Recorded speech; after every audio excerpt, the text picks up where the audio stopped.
Medical कॉलेजेसमध्ये सध्या नवीन शैक्षणिक सत्रामध्ये ॲडमिशन्सचं प्रक्रिया सुरू झालेली आहे।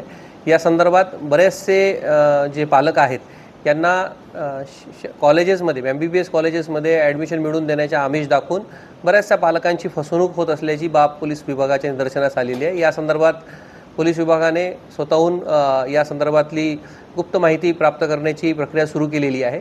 या संदर्भात पालकांना असे आवाहन करण्यात येते आहे की या संदर्भात कुठल्याही प्रकारचा कोणी मेडिकल कॉलेजेसमध्ये ॲडमिशन मिळवून देतो याबाबत त्यांना संपर्क साधला असता तात्काळ पोलीस विभागाशी संपर्क साधावा। अशा कुठल्याही प्रकारची ॲडमिशन्स कुठल्याही कॉलेजेसमध्ये कोणी देऊ शकत नाही। त्यामुळं जे काय ॲडमिशन्स आहेत त्या मेरिट बेसिसवर आहे, त्यामुळं अशा प्रकारची कुठलीही फसवणूक आपल्याकडे होत असेल, कोणी अप्रोच होत असेल तर पोलीस विभागाशी संपर्क साधावा।